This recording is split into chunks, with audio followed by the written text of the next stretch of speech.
할렐루야. 예. 사모님 우리 불을 좀 꺼주실래요? 춥다. 영상 하나 보겠습니다.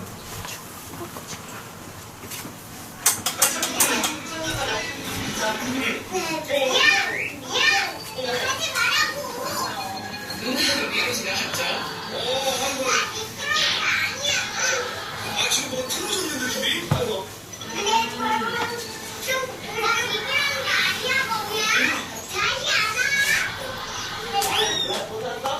아 말이 안 통하잖아요 건우가. 나왔어요. 아 지금 미안하다고 얘기. 아우 어떻게 나오는 지금 다 화가 단단히 났네.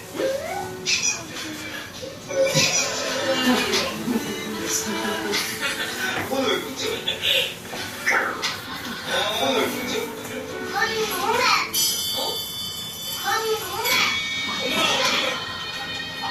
남매가 싸우는 거지 지금.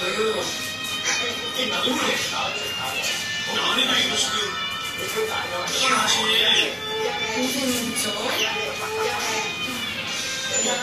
그쵸? 어제까지 담배 방향으로 안 불러가요. 하나. 그게 삶에 있지만 그렇다. 남중세 이러면 안 불러가. 남들은 또 한 생각을 보고 같이 해야 가정이 돌아가는 거야. 그쵸. 한 방향으로 해야지. 돌아가는 거야. 우리 이쪽으로. 자. 이쪽으로. 자. 아 이렇게 사이를 시키는 거예요? 남의 삼촌이? 그게 진짜 대단하시다. 그래, 가족을 치고 봐야 돼. 삶에 지금 거야. 그래, 가족을 치고 봐야 돼. 어머나 가족은 한쪽을 봐야 해. 영원 나오셨네요. 패밀리 원사이드 느낌. 그렇죠?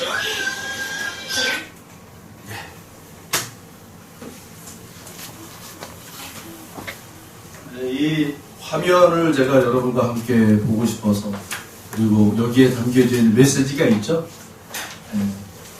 가족은 한 방향으로 가야 됩니다.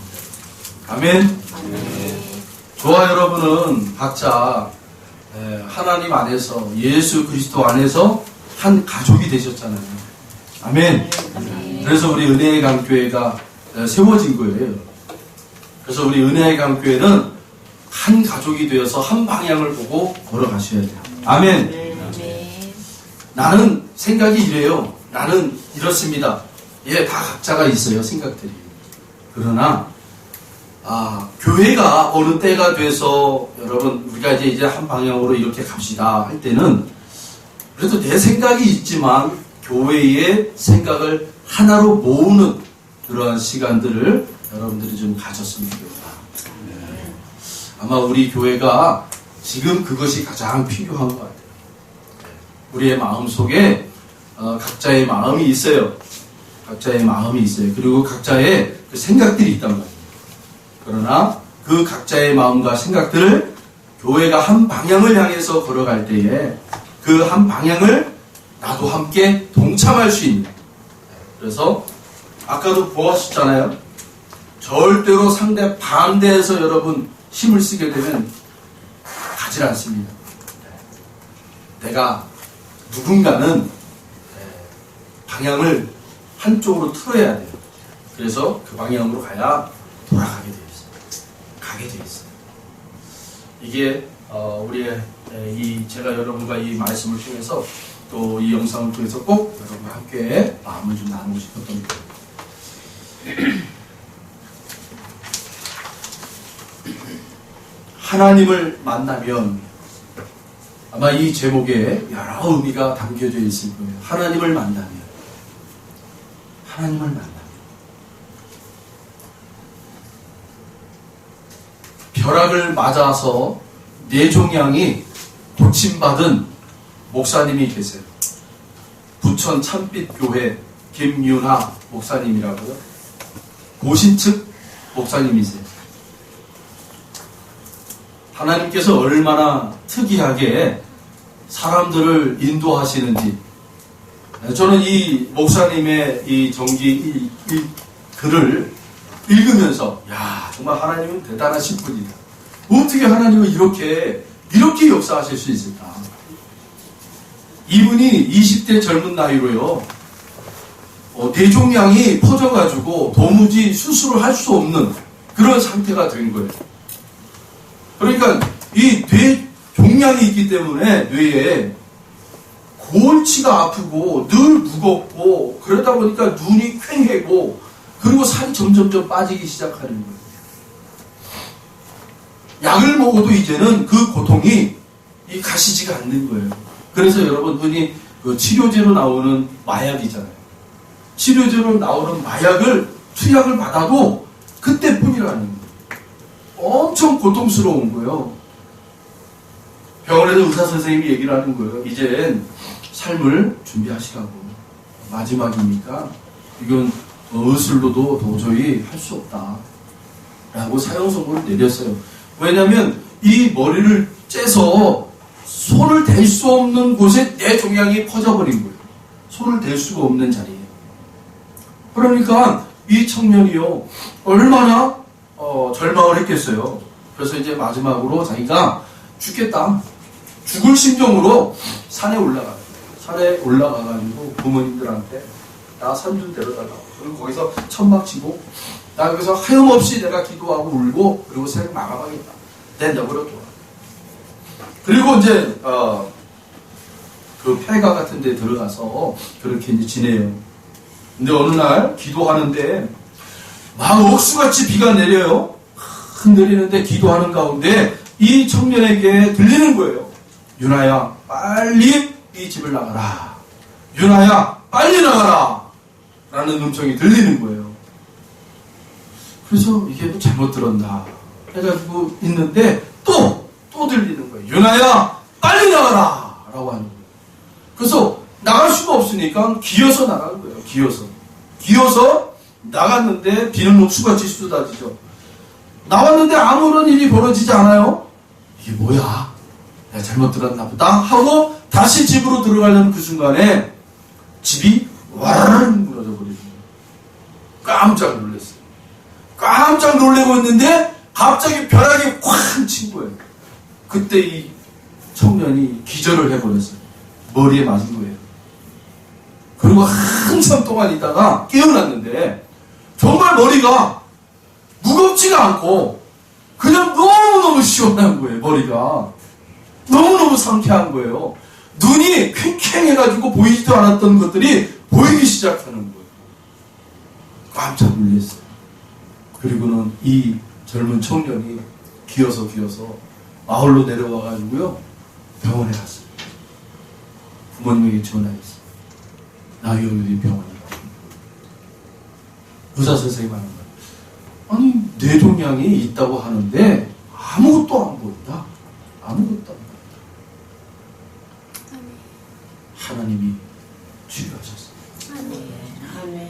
그 후로 이 청년이 신학을 공부해가지고 고신측의 신학교를 들어가서 거기서 공부를 하고 목사님이 되셔서 그렇게 열심히 목회 일을 하고 계십니다. 근데 이분이 특징이 있어요. 열심히 목회 일을 하면서도 자신이 경험한 그 하나님에 대한 그 기적 같은 체험들을요 성도들한테 별로 얘기를 안 해요. 오로지 말씀 안에 하나님을 만나라. 그 하나님을 만나라. 그 하나님을 만나면 어떤 기적도 여러분들에게 너무 일상적인 삶으로 우리에게 행하실 것이다. 그 눈을 뜨십시오. 근데 이 목사님이 개척을 했어요. 교회를. 신학도로서 그리고 목사 안수를 받고 개척을 해서 열심히 목회를 하는데 옆에 점집이 하나 있었는데 이 점쟁이가 이 목사님을 교회를 계속 핍박을 하는 거예요. 그래, 하나님이 이곳에다 세우신 이유가 있을 거야 하고 이 목사님이 교회에서 기도만 하신 거예요. 아무리 핍박을 해도 기도만 하시는 거예요. 자, 그런데 놀라운 일들이 벌어져요. 40일이 이 목사님이 기도하고 40일이 지나니까 점집이 무너져요. 아, 이상하다. 또 어떤 사람들이 자기를 계속 괴롭혀요. 교회를. 그래서 이분이 교회에서 계속 기도해요. 40일이 지나니까 또 그 집이 무너지는 거예요. 아, 그래서 이 목사님이 하는 말이 그래요. 본인이 하는 말이 그래요. 야, 나는 하나님이 집을 무너뜨리는 은사를 주셨대요. 집을 무너뜨리는 은사를 주셨대요. 아, 그래. 참 하나님은 다양하신 분이세요. 다양하게 역사하신단 말이에요. 집을 무너뜨리는 은사도 있어요.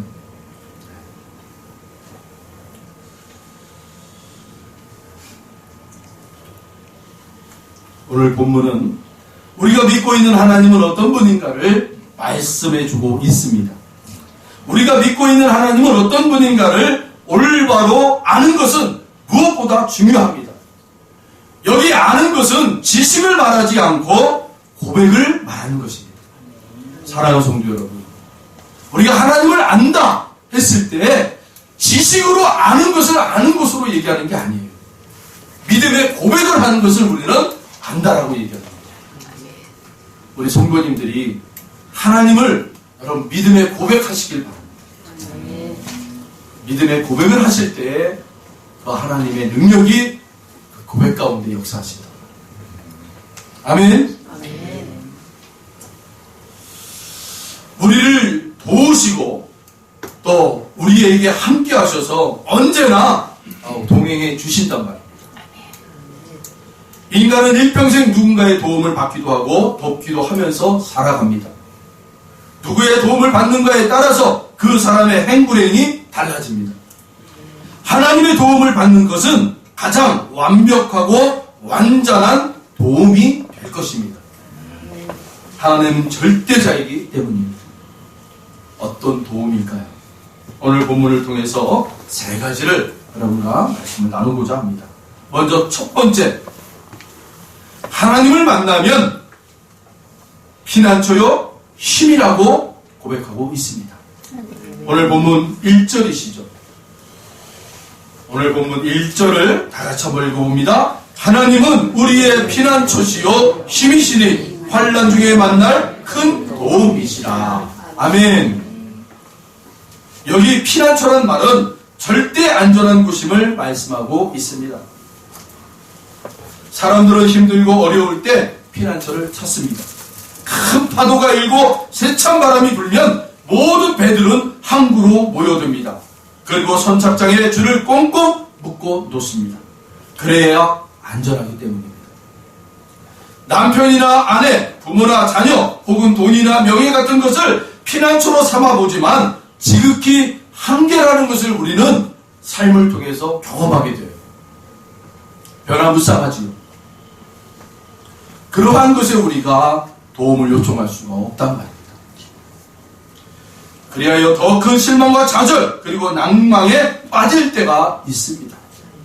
그러나 하나님의 도움을 받을 때, 하나님을 나의 피난처로 삼을 때는 그렇지 않습니다. 그래서 주님은 요한복음 14장 27절에서 평안을 너희에게 끼치노니 곧 나의 평안을 너희에게 주노라. 내가 너희에게 주는 것은 세상이 주는 것과 같이 아니하니라. 너희는 마음에 근심하지도 말고 두려워하지도 말라고 하셨습니다. 주님은 지금 우리들의 마음에 대한 이야기를 하십니다. 사랑하는 성도 여러분, 지금 우리들의 마음을 사로잡고 있는 것이 무엇입니까? 주님께서 두 가지로 설명하고 있습니다. 근심과 두려움이라고 얘기하고 있습니다. 근심은 아마 이런 말인 것 같아요. 앞날에 대한 일들을 말하시는 것 같아요. 내가 지금 그 앞날에 대해서 뭘 할 수 있을까? 그러다 보면 근심 걱정거리가 많아져요. 내 자식들이 이 세상에서 어떻게 살았으면 좋을까? 근심 걱정. 근심 걱정. 내가 지금 하고 있는 일이, 내가 지금 가고자 하는 일이 정말 유익된 것인가? 근심이 쌓이게 돼요. 여러분, 근심이 쌓이면 결국 두려움이 우리 마음을 사로잡아요. 우리가 근심하게 되면 우리의 마음은 언젠가 그 근심으로부터 여러분 침투에 들어온 어둠의 세력이 우리의 마음을 두렵게 한단 말이에요.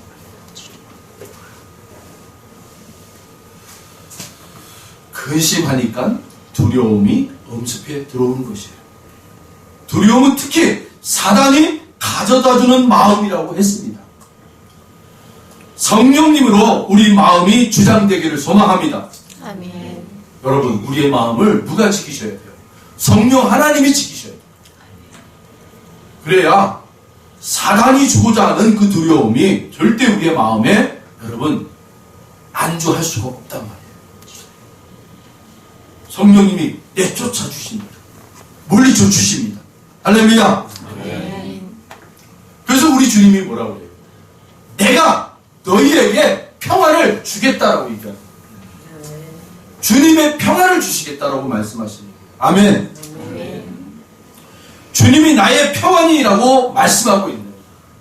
주님과 함께 하시는 성령님을 말씀하고 있는 것입니다. 주님이 내가 내 평안을 너희에게 줄게. 이 말은요, 주님과 늘 동행하시는 성령님, 그분을 우리에게 보내주시겠다라고 약속하고 있는 거예요. 그분이 우리에게 오셔야 그 주님의 평안, 십자가 앞에 그 구원의 사역을 이루어야 할 그 너무나 고진 그리고 고통스럽고 죽음이 두려움이 다가오고 있는 그 자리에 주님이 평안할 수 있는 이유가 뭐였어요?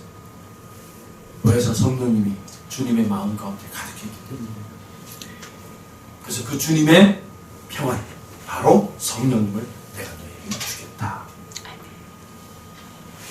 우리 모두 다 성령님을 모셔야 합니다. 성령님 오시옵소서. 오늘 이 예배 가운데 오셔서 우리의 마음을 주장해 주시옵소서. 아멘. 아멘.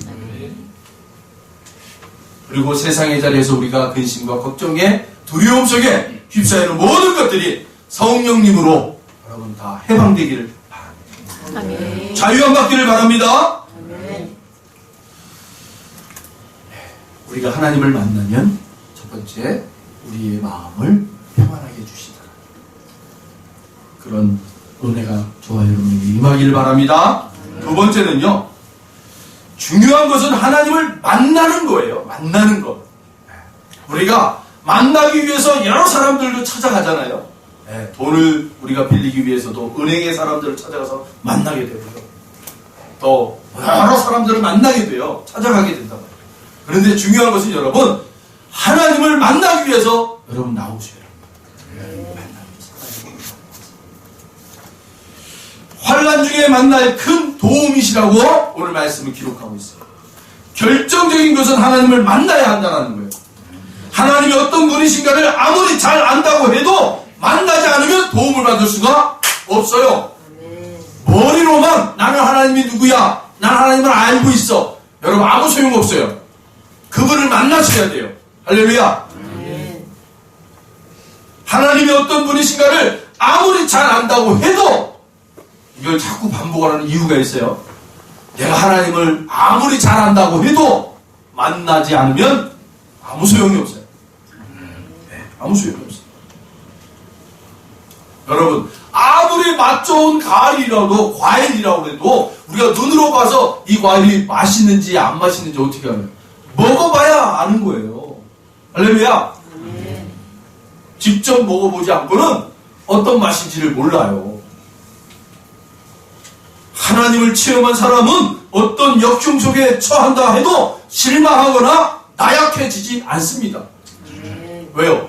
그 하나님을 만났기 때문에. 도우시는 하나님을 내가 알고 있기 때문에. 오히려 이런 고백이 나오는 거예요. 약할 때, 내가 약할 때 그 하나님은 강해지신다. 할렐루야. 그리고 고난이 없고 힘듦이 있을 때 오히려 그렇게 하나님을 만난 사람들은 감사가 터져 나오는 거예요. 할렐루야. 기쁨의 찬양이 나오는 거예요. 하나님의 도움을 받을 때가 되었기 때문이라는 것을 알고 있어요.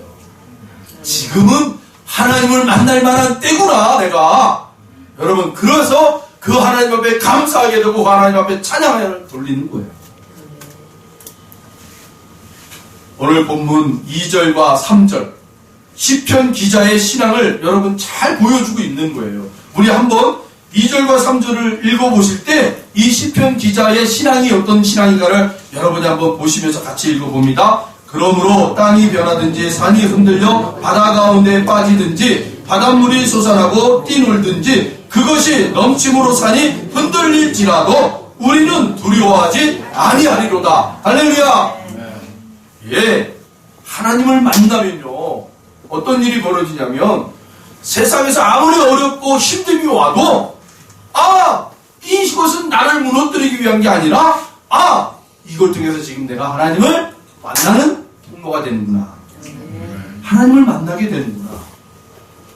그래서 또 다른 하나님의 능력, 또 다른 하나님의 은혜를 경험하게 되는 시간이 될 수 있단 말이에요.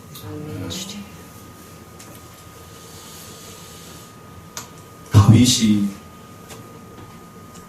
밧세바를 차지하고자 우리아를 죽였던 사건을 여러분 아시죠? 다윗이요 한 여자를 너무너무 사랑했는데 이 여자가 이미 남편이 있는 사람이에요. 그러니까 다윗은 그 남편을 처음에는 잘 둘러서 그냥 이렇게 해결하려고 했는데 안 들어먹으니까 어떻게 해요? 다윗이 가지고 있는 힘을 가지고 이 여인의 남편을 죽여요. 아주. 그런데 하나님은 다 보고 계시는 거예요. 그래서 그 다윗이 못된 짓을 하고 있는 그 다윗을 하나님이 아시고 나단 선지자를 보내서 책망을 하셔요. 너 이놈, 네가 아무리 숨겼다 할지라도 하나님 앞에 숨길 수 있겠냐? 하나님은 다 불꽃동자처럼 너를 보고 있어. 하고 막 야단을 쳐요. 일개 선지자가 왕한테 막 야단을 치는 거예요. 그랬더니만 이 다윗이요 비로소 그때 그 왕자의 자리에서 내려와가지고는 털썩 주저앉고 하나님 앞에 용서를 구해요. 하나님 잘못했어요. 그랬더니 나단 선지자를 통해서 하나님이 말씀을 하시죠. 네가 잘못한 건 잘못한 거야. 죄는 반드시 죄의 결말이 뭔지를 너가 알아야 돼. 여러분 그래서 성경에는 죄의 삭은 사망이다 라고 나오는 거예요. 그래서 다윗이 죄를 저질러서 여인을 취하여 낳은 자식이 하나님이 쳐버려요. 그랬더니만 다윗이 하나님 저 자식이 죽어가는 모습을 내가 어찌 볼 수 있습니까? 하나님 저를 죽여주세요 하고 금식을 하며 하나님 앞에 매달리며 기도해요. 하나님이 안 들어줘요. 그리고 결국은 그 죄의 삭수로 낳은 아이를 죽여요. 하나님. 그 소식을 듣자마자 다윗이 의복을 다시 정갈하게 입고 세수하고 목욕을 하고 기름을 바르고 그리고 신하들한테 얘들아 먹을 거를 가져와라 상차려라 하고 차려놓고는 열심히 밥을 먹어요. 그런데 신하들이 놀래요. 아니 자식이 그렇게 시름시름 앓고 있을 때는 그렇게 하나님 앞에 금식하며 하나님 앞에 매달렸던 왕이 어떻게 다 자식이 죽자마자 저렇게 딴 사람이 되어서 저렇게 행동할 수 있느냐 하고 막 속으로 막 부글부글 끓고 있어요. 그래서 어떤 한 신하가 물어봐요. 왕이시여 어찌 그렇게 할 수 있습니까? 하고 했더니 다윗이 뭐라 그래요? 야 그래도 저 자식이 살아있을 동안에는 내가 어떻게든 하나님 앞에 용서를 빌어서 저 자식을 데려가지 못하도록 내가 그렇게 취할 수 있는 건 내가 다 했다. 그런데 하나님이 데려갔어. 이제 내가 할 수 있는 방법이 없어. 이제 끝났다라는 거예요. 이제는 이제 내 삶을 살아야 되지 않겠느냐. 그리고는 다윗이 그렇게 얘기했던 신하들이 그제서야 다윗의 신앙에 감동을 받아요. 이는 이제 사무엘 하의 12장에 나와 있는 내용입니다. 여러분, 하나님은 반드시 죄에 대한 그 징계를 하세요. 죄에 대한 징계를. 우리가 감당이 안 되는 것이 바로 뭐예요? 죄의 삭은 사망이라고 그랬잖아요. 다 죽어야 될 인생들이에요. 그런데 우리 하나님께서 당신의 아들을 저 십자가에 달아놓고 죽여버렸단 말입니다. 저와 여러분의 모든 죄를 감당하시고 그 죄의 삭인 사망으로 당신이 당신의 아들을 매달으신 거예요. 그리고 하나님 말씀하세요. 자 이제 내 아들이 그 모든 죄를 다 사했으니 너희들은 내가 준 믿음 가지고 내 아들을 믿으라. 아멘. 너희들의 죄를 저 십자가에서 다 그 몸소 받아놓고 죽어버린 내 아들 예수를 믿음 가지고 믿으라는 거예요. 그럼 그 믿음 가지고 믿는 자들에게, 그 믿음으로 고백하는 자들에게 하나님이 어떻게 하시겠다고요? 너 죄가 죽었구나. 내 아들을 통해서 너의 죄가 죽었구나. 그리고 그 아들이 3일 만에 부활해서 생명을 얻었다는 거예요. 이제 저와 여러분은요, 생명을 얻은 자들이에요. 아멘. 새롭게 태어난 사람들이란 말이에요. 여러분, 이 사실을 잊지 마시기 바랍니다. 죄의 삭슬 사망이에요. 근데 우리 주님이 우리의 죄를 십자가에서 다 이미 사했단 말이에요. 우리는 이제 그 주님을 믿으면 되는 거예요. 주님 감사합니다. 우리 일평생 저와 여러분 주님을 감사하시는 저와 여러분들이 바랍니다. 아멘. 그 주님 앞에 고백하세요. 주님 감사합니다. 아멘.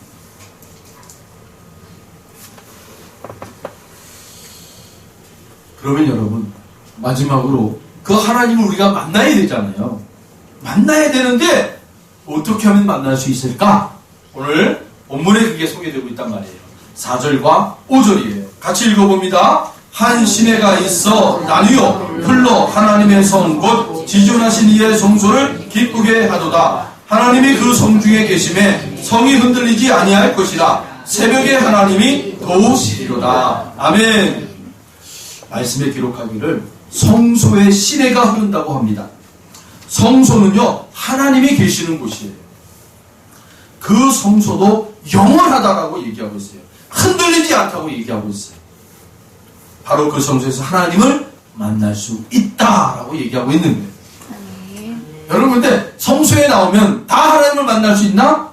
아니고 예배를 통해서 하나님을 만날 수 있다라고 얘기해요. 할렐루야. 사랑하는 성도 여러분, 우리가 앞에 처음에 영상을 하나 봤잖아요. 다퉈요. 다툴 수 있어요. 사람인지라 다툰단 말이에요. 자신들의 이성이 있고 지적 감각이 있고 판단이 있고 보는 게 있고 받는 게 있기 때문에 다툴 수밖에 없는 거예요, 여러분. 생각이 다르기 때문에. 아니, 부모 자식 간에도 다투는데 남하고도 여러분 다툴 수 있죠. 다툴 수 있단 말이에요. 아니, 부부관계에서도 다투는데 뭐. 그렇죠? 다툰단 말이에요. 근데 그 다툰 다음에 문제예요. 제가 결혼하기 전에 어느 우리 선배가, 믿음의 선배가 저한테 책 한 권을 저한테 주셨어요. 제가 책을 많이 안 읽는 사람이에요. 근데 그 선배가 너는 꼭 결혼하기 전에 이 책을 봐야 돼 하고 건네줬어요. 그 책을 읽고 이 선배가 왜 이 책을 읽으라고 했는가가 딱 새겨지는 거예요. 결혼하고 앞으로 이제는 긴 세월을 살 텐데 다툴 수 있는,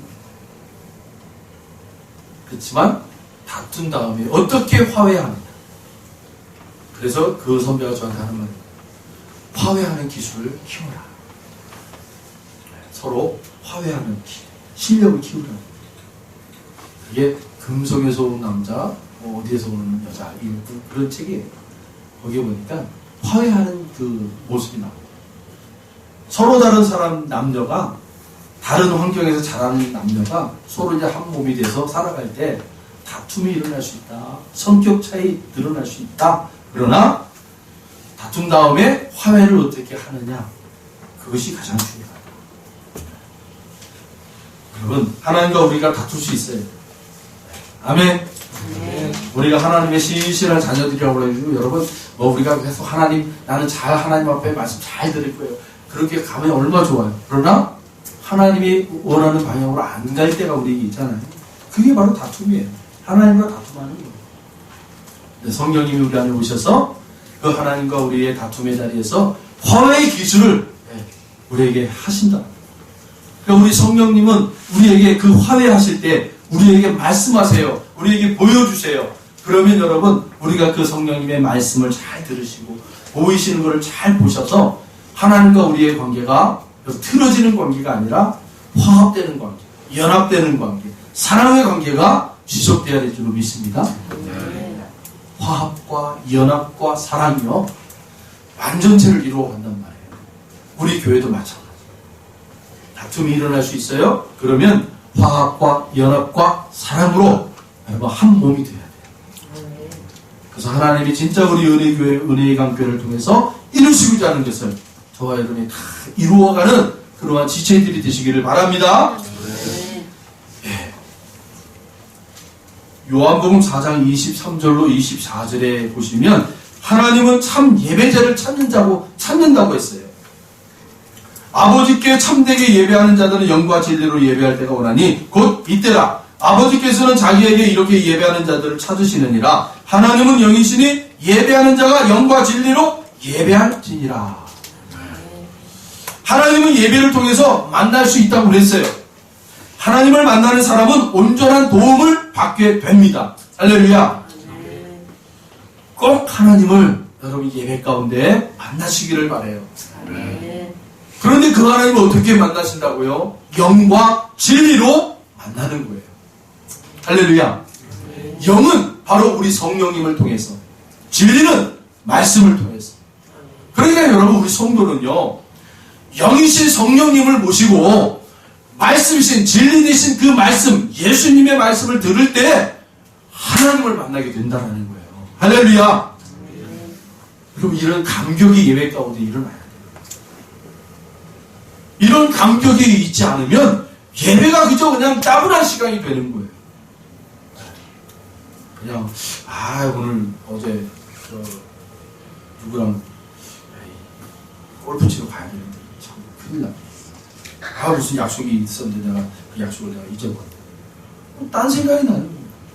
예배 시간에 내 안에 계신 성령님이, 말씀이신 주님, 진리의 주님, 그 말씀을 들을 때 그 성령님이 나의 말씀, 그 주님의 말씀을 딱 붙잡고 있을 때 여러분 우리 심령에 그 말씀이 탁 새겨지면 그 말씀이 여러분 감동이 돼가지고 살아 역사하시고 움직여서 저와 여러분 그 살아있는 자로, 하나님을 만나는 자로 그렇게 여러분을 만나시는 거예요.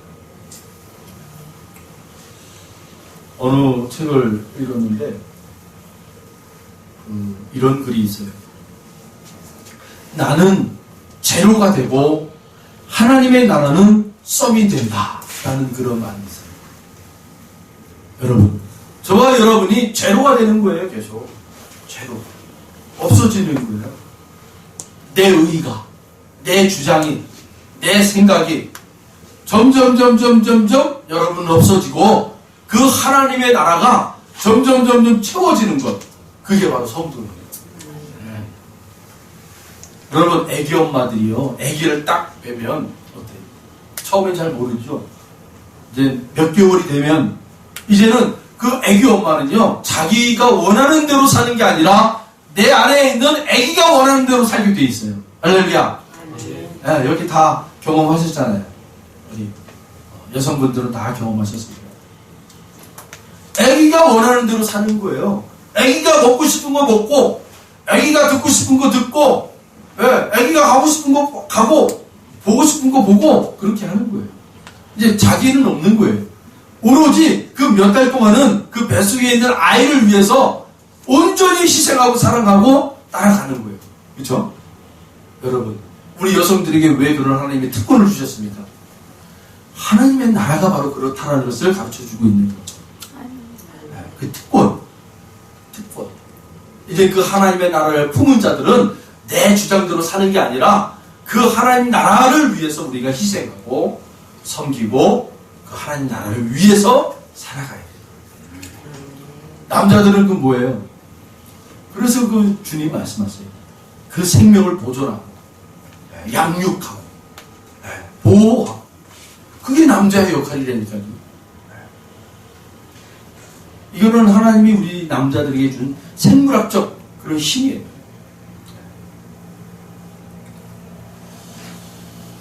하나님께서 우리에게 이러한 구원을 이루어 가시고 있단 말입니다. 그래서 여러분의 삶의 자리에도 이런 구원의 모습들이 나타나고 있어요. 이러한 것들을 여러분 우리가 믿음의 눈으로 볼 줄 알아야 돼요.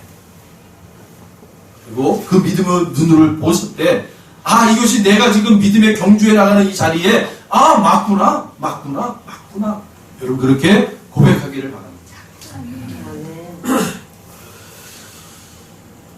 마지막으로 여러분, 우리 주기도문에 보면 우리 주님께서 제자들에게 기도문을 하나 가르쳐줘요. 그런데 이 기도문 중에 아버지의 뜻이 하늘에서와 같이 땅에서도 이루어지게 하소서라는 구절이 있어요. 아버지의 뜻이 하늘에서와 같이 땅에서도 이루어지게 하소서. 아버지의 뜻이 하늘에서 이루어진 것처럼. 이게 무슨 말일까? 여러분, 하나님께서는 구원이라는 완벽한 그림을 그려내시고 준비하시고 하늘에서 삼위일체 하나님, 성부 하나님, 성자 예수님, 성령 하나님께서 함께 모여서 이 구원을 이루어가기 위해서 논의했었어요. 우리 서로 각자 의논하시면서 사랑하시면서 그럴 때 아버지 하나님께서 아들이신 예수에게 이것을 네가 이룰 수 있겠니? 그러니까 아들이신 예수님이 내가 그 아버지의 뜻을 받들어 모시겠습니다. 순종하겠습니다. 그런 의미가 아니겠어요, 여러분? 하늘에서 아버지의 뜻이 이루어졌단 말이에요. 그 완벽한 구원이 이루어졌어요. 그리고 그 이루어진 것을 가지고 예수님이 이 땅에 성령님을 통해서 내려오셨어요. 그리고 이제는 그 하늘에서 이루어진 것을 예수님이 순종함으로 이 땅에 이루어가고 있다는 거예요. 그것을 이 주기도문 속에 예수님이 딱 집어넣었단 말이에요. 여러분, 그러면 우리 성도님들도 이 주기도문 속에 이 말씀을 붙잡고 여러분, 아버지의 뜻이 이루어졌어요. 저와 여러분이 이 땅에 오기 전에, 창세 전에 이미 하나님께서 저와 여러분의 그런 모든 것들을 하늘에서 이미 다 이루셨어요. 이제는 이 땅에 우리를 보내신 이유가 뭡니까? 그 하늘에서 이루어진 것을 믿음을 하나님 우리에게 주시고 성령님을 보내주셔서 이제 순종하는 자들이 되어 그 아버지의 뜻이 하늘에서 이루어진 것이 이 땅에 이루어지도록 살라고 저와 여러분을 부르시고 하나님의 자녀 삼으신 줄로 믿으시길 바라요. 우리의 신앙의 경륜, 우리가 성숙하면 성숙할수록 여러분, 그래서 우리가 그 아버지의 뜻이 이 땅에 이루어지기 위해서 우리가 여러분 순종의 의미를 배우셔라. 우리 주님이 그걸 가르칠 거예요. 보여주실 거예요. 순종을 배우시길 바랍니다. 마지막으로 시편 우리 41편을 보겠습니다. 시편 41편. 오늘 본문에서 두 번만 넘기시면, 한 번만 넘기시면 되겠네요. 시편 41편 1절로 3절을 우리 다 같이 읽으시면서 오늘 말씀을 마치겠습니다. 시편 41편 1절로 3절입니다. 가난한 자를 보살피는 자에게 복이 있음이요 재앙의 날에 여호와께서 그를 건지시리로다. 여호와께서 그를 지키사 살게 하시리니 그가 이 세상에서 복을 받을 것이라. 주여 그를 그 원수들의 뜻에 맡기지 마소서. 여호와께서 그를 병상에서 붙드시고 그가 누워있을 때마다 그의 병을 고쳐주시나이다. 아멘. 고마우신 아버지 하나님 감사합니다.